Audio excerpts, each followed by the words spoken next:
అఖిల భువన దీపం భక్తచిత్తాభ్యసూర్యం సురగుణమునిసేవ్యం తత్వమస్యాదిలక్ష్యం హరిహరసుతమీశం తారక బ్రహ్మరూపం శబరిగిరినివాసం భావయీ భూతనాదం. స్వామియీ శరణమయ్యప్ప. ప్రియమైన ఆతు బంధువులారా, ఆశ్రితం వారి సౌజన్యంతో మనం భక్తి అనేటువంటి కార్యక్రమంలో విశ్వామిత్రుల వారు రామలక్ష్మణులను వెంట పెట్టుకుని మిథిలా నగరానికి బయలుదేరి త్రోవలో ఉన్నటువంటి ప్రదేశాలన్నింటినీ చూసుకుంటూ వెళ్తున్నటువంటి సమయంలో ఆ ఒక్కొక్క ప్రదేశాన్ని చూస్తూ రాముల వారు విశ్వామిత్రుల వారిని ఈ ప్రదేశం యొక్క గొప్పతనం ఏమిటి అని చెప్పేసని మహర్షి అయినటువంటి బ్రహ్మర్షి అయినటువంటి విశ్వామిత్రుల వారిని అడిగి దాని గురించినటువంటి విషయాలన్నింటినీ కూడా తెలుసుకోవటం జరుగుతున్నటువంటి ఈ సమయంలో వీళ్ళు విశాల నగరము అనేటువంటి నగరాన్ని చేరటం జరిగింది. ఈ విశాల నగరాల్లో పూర్వము ఇంద్రుడు అలాగే దితి వీళ్ళు ఇక్కడ నివసించి ఈ మరుత్తులు అనేటువంటి వాళ్ళు ఉద్భవించేంత వరకు ఇక్కడే ఉండటం జరిగింది. ఇంద్రుడు గర్భస్థ శిశువు అయినటువంటి ఆ దితి గర్భంలో ఉన్నటువంటి పిండాన్ని 7 ముక్కలుగా చేస్తే ఆ 7 ముక్కలు కూడా ఒకటి బ్రహ్మలోకాన్ని, ఒకటి ఇంద్రలోకాన్ని, ఒకటి వాయువులో అంతరిక్షంలో వాయువులోనూ నిమగ్నమై ఉండగా మిగిలినటువంటి 4 భాగాలు కూడా 4 దిశలా కూడా వాటి తాలూకు పాలనలో ఉంచుకుని అవి ఇంద్రుడికి ఆధీనంలో ఉన్నటువంటి ప్రదేశము. ఇది చాలా మహత్తరమైనటువంటి ప్రదేశము అని చెప్పేసరి విశ్వామిత్రుల వారు చెప్పి ఈ యొక్క విశాల నగరము అనేటువంటి దాన్ని పూర్వం ఇక్ష్వాకు రాజులైనటువంటి వాళ్ళు పాలిస్తూ ఉండగా వంశానుక్రమంలో ఇప్పుడు సుమతి అనేటువంటి మహారాజు ఈ యొక్క విశాల నగరాన్ని పాలించటం జరుగుతోంది. ఈ పాలిస్తున్నటువంటి సుమతి గురించి ఈయన రాముడికి వాళ్ళ ఇక్ష్వాకు వంశం గురించి చెప్పి ఈ రాత్రికి ఇక్కడే విశ్రమిద్దాము అని చెప్పేసని చెప్పటంతో రామలక్ష్మణులు ఋషులు అందరూ కూడా సరే అని అన్న తర్వాత వీళ్ళు వచ్చారు అన్నటువంటి విషయాన్ని తెలుసుకున్నటువంటి సుమతి విశ్వామిత్రుల వారికి ఎదురుగా వచ్చి పూర్ణ కలశంతో బ్రాహ్మణోత్తములతోనూ పురోహితులతోనూ వచ్చి విశ్వామిత్రుల వారిని తోడ్కొని తన తాలూకు రాజభవనానికి తీసుకెళ్ళటం జరిగింది. తీసుకుని వెళ్ళిన తర్వాత విశ్వామిత్రుల వారిని చూస్తూ, మహర్షి, మీలాంటి వారు మా తాలూకు రాజ్యంలో అడుగుపెట్టడంతో చాలా పావనమైపోయింది మా ఒక రాజ్యము.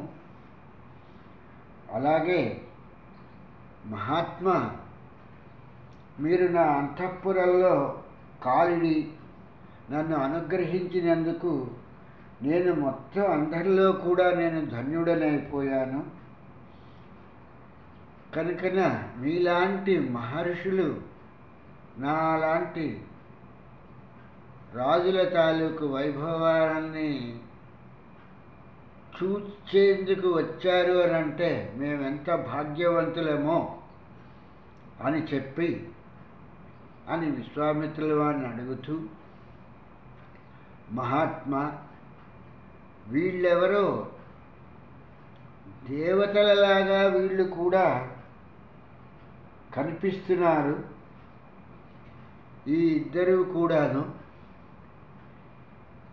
వీళ్ళ చేతిలో ఖడ్గము, ధనుర్బాణాలు ఇవన్నీ చూస్తూ ఉంటే వీళ్ళు హరి భయంకరమైనటువంటి వాళ్ళు, శత్రువుల్ని చీల్చి చెండాడగలిగేటువంటి శక్తి ఉన్నటువంటి మహాత్ములలా కనిపిస్తోంది.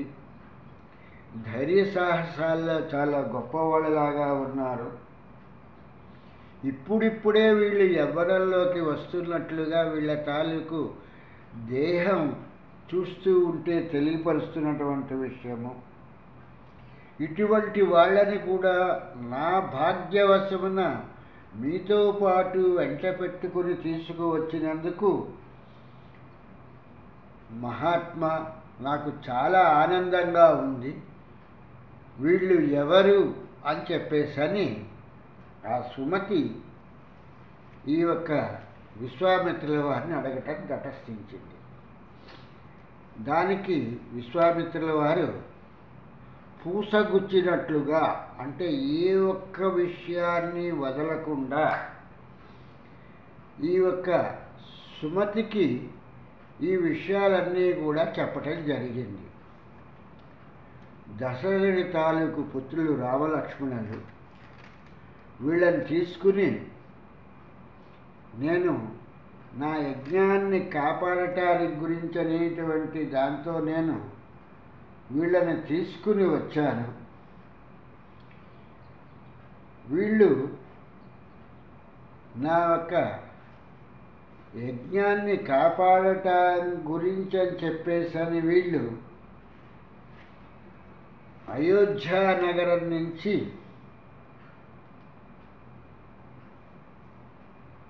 వీళ్ళు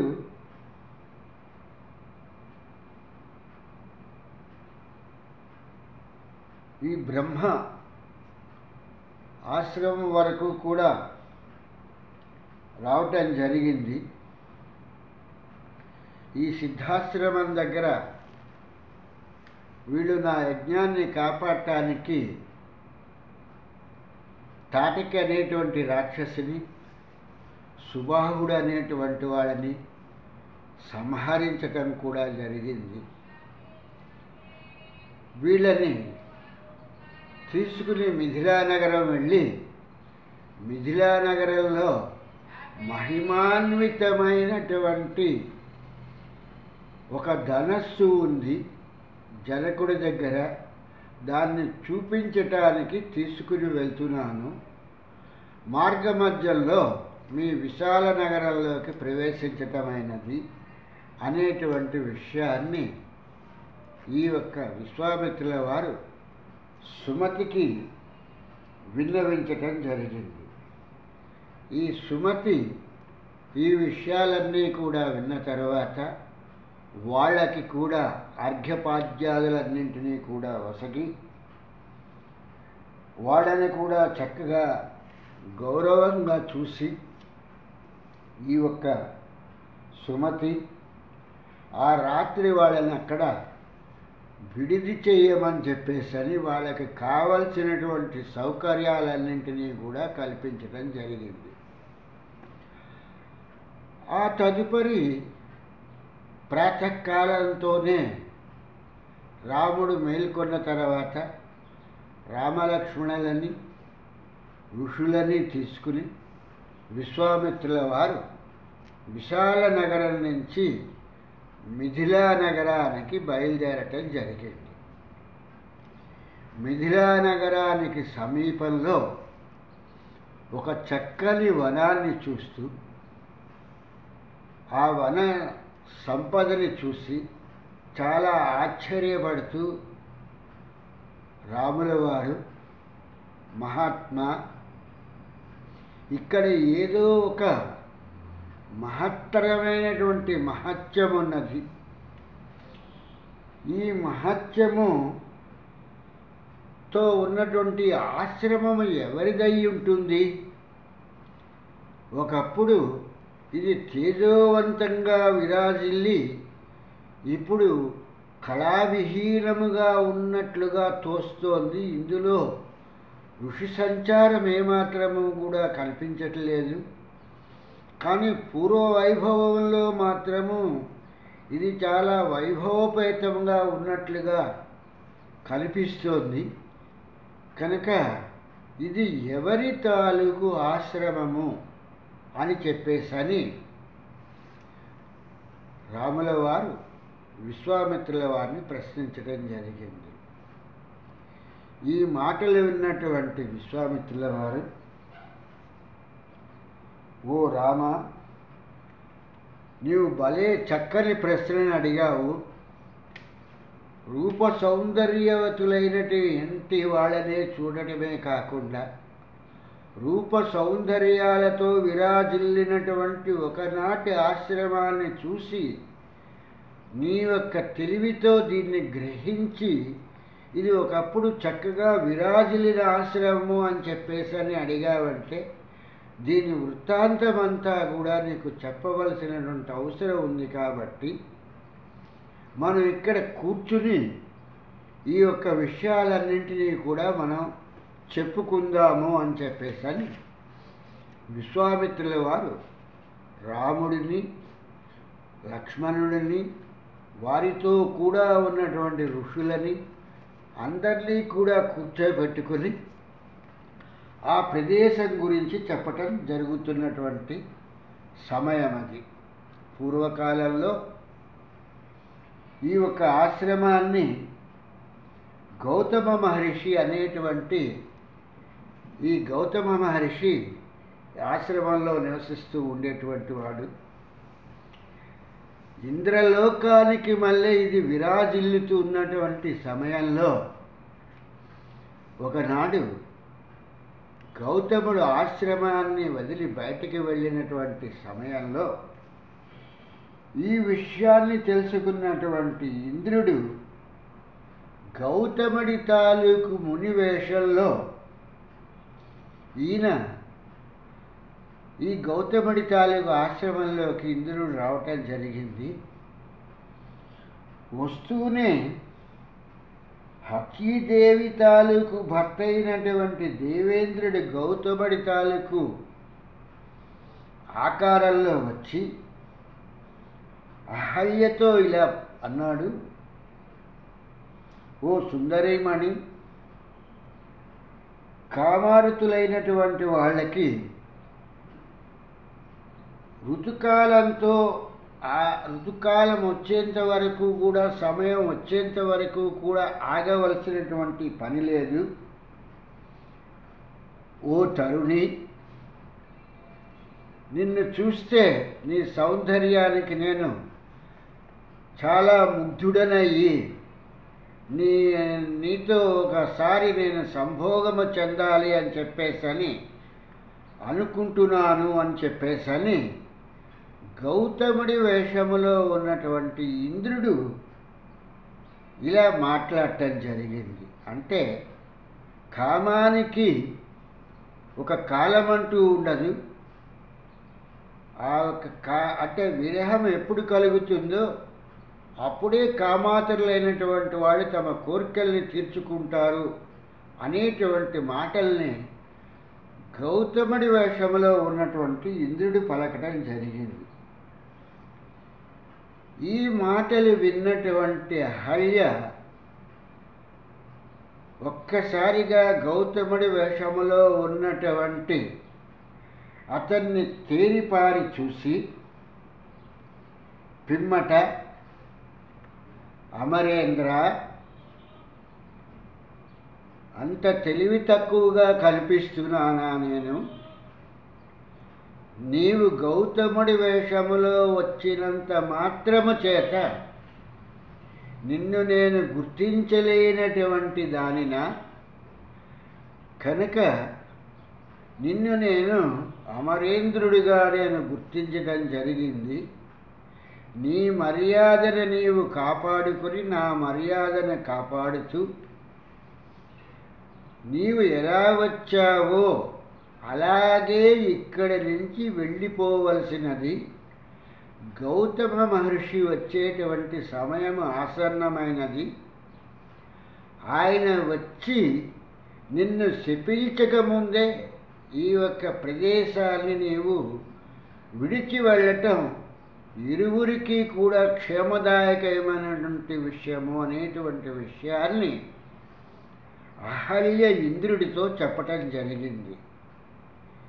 ఈ విషయాన్ని గ్రహించినటువంటి ఇంద్రుడు తను గౌతముడి తాలూకు వేషంలో ఉన్నప్పటికీ కూడా అహల్య తన్ని సురలోకపతిగా తను తెలుసుకుంది అనేటువంటి విషయాన్ని తెలుసుకున్నటువంటి ఇంద్రుడు భయముతో ఆశ్రమాన్ని విడివడుతున్నటువంటి సమయంలో గౌతమ మహర్షి రావటం తటస్థించింది. ఈ వచ్చినటువంటి గౌతమ మహర్షి తన యొక్క చేతిలో ఈ యొక్క సమిదలు తిలలు దర్భలతో లోపలికి వస్తున్నటువంటి ఈ యొక్క గౌతముడికి గౌతముడి తాలూకు వేషంలో ఉన్నటువంటి ఇంద్రుడిని చూడగానే సురపతి అనేటువంటిది అర్థమయ్యి వెంటనే తన కోపాగ్నితో ఇలాగా మునుల ఆశ్రమాల్ని కూడా అపవిత్రం చేసేటువంటి దౌర్భాగ్యపు స్థితిలో సురపతి నీవు ఉన్నావా?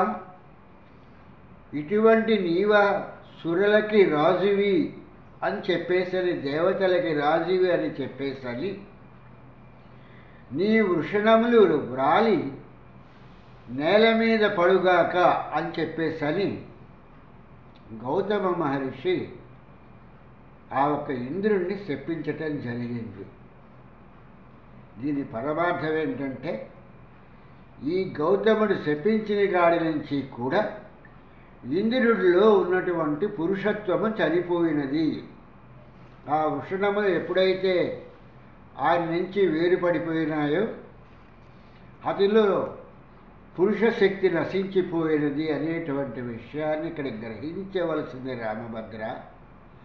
కోపంతో ఇంద్రుణ్ణి శపించినటువంటి గౌతమ మహర్షి అహల్యని కూడా చూసి ఈ అహల్యతో ఈ యొక్క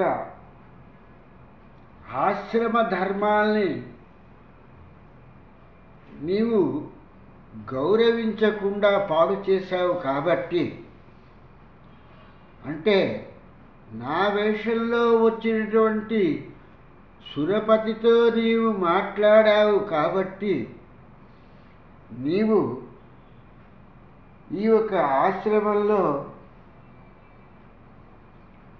నీవు ఈ ధూళిలో ఈ భస్మశయనమై ఎవరికీ కనబడకుండా అన్నపానాదులని త్యజించి పరిత్యజించి నీవు రాముడు వచ్చి మళ్ళీ ఈ ఆశ్రమంలో కాలు పెట్టేంత వరకు కూడా ఆ రాముడి తాలూకు పాదధూళి సోకేంత వరకు కూడా నీవు స్థాణువులాగా ఉండవలసినది అని చెప్పి ఆ ఒక్క గౌతమ మహర్షి ఇటు సురపతికి అహల్యకు కూడా శాపాన్నిచ్చి ఆ తేజోవంతుడైనటువంటి ఆ గౌతమ మహర్షి నేను ఇంకా హిమాలయ పర్వతాలకు వెళ్ళిపోయి మిమ్మల్ని కోపంతో మిమ్మల్ని శపించినటువంటి కారణంగా నా శక్తి నశించటంతో నా శక్తిని మళ్ళీ నేను పొందటం గురించని హిమాలయ పర్వతాలకేగి నేను తపస్సు చేసుకుని వస్తాను.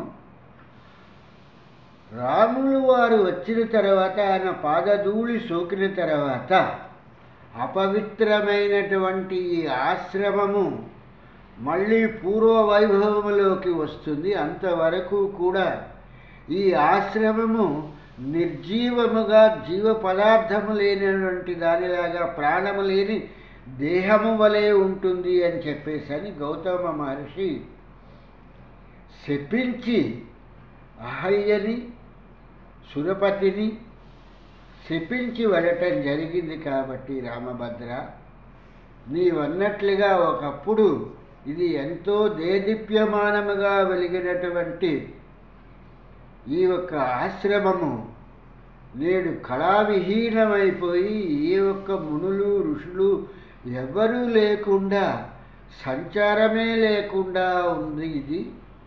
కనుక నీ పాదధూళి సోకిన తర్వాత ఈ అహల్యకి శాప విముక్తి కలుగుతుంది అని గౌతమ మహర్షి చెప్పి హిమాలయానికి వెళ్ళిపోయారు.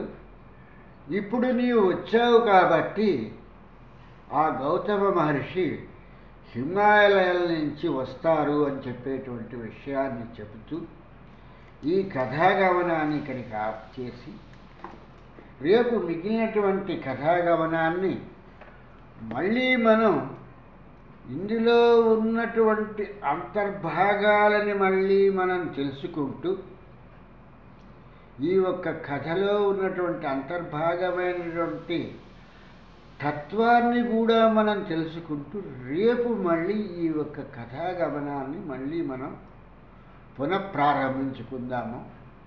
అంతవరకు కూడా ఆ ఒక్క వెంకటనాథుడి తాలూకు అనుగ్రహంతో సెలవు తీసుకుంటూ స్వామి శరణం, స్వామి శరణం, స్వామియే శరణమయ్యప్ప.